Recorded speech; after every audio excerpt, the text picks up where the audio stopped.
Laro from Batch 4. So, yung topic naman po natin today in September 7, bakit bawal sumuko sa hamon ng ating buhay or session. At ang scripture naman po natin today ay matatagpuan sa Psalm 110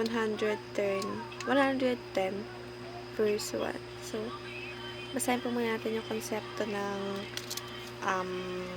session. So, in Christian theology, session refers to Christ's enthronement at God's right hand after his ascension, signifying his finished work of redemption, absolute authority, and victorious reign over all creation. From this exalted position, he rules as king and intercedes for his people, ensuring their ultimate triumph. Christ's session declares his sovereignty and guarantees the believers' victory through his power and eternal kingship. So, sabi daw po sa Christian theology, ang ibig sabihin daw po ng session ay nag-refer ito sa Christ's enthronement at God's right hand after his ascension. And sabi rin po dito sa tatlong teachings na Christ is reigning now with the believers in heaven. Christ is reigning now with the believers on earth, and Christians are sent on a mission to make earth like heaven. So, ang ganda po ng mensahe ng ating Panginoong Diyos dito, no?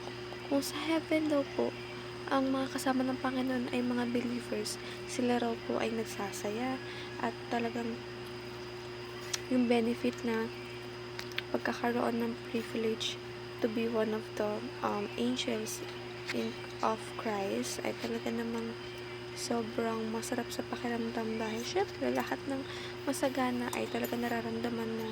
You just have to follow God, follow His rules, follow His kingdom, and all, guys, sabi nga diba na lahat ng bagay na ipinag-uutos sa atin ng Panginoon ay para po sa kabubuti ng ating buhay.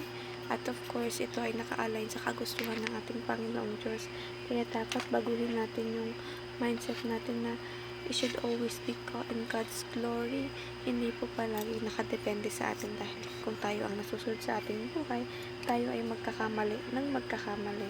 Pero ang Panginoong Diyos, magkamali man tayo, pero alam natin sa pagkakamali na yun ay may makukuha tayong aral. So that's all, everyone. Thank you so much po for listening and have a great day ahead for tomorrow. And God bless everyone. Bye-bye.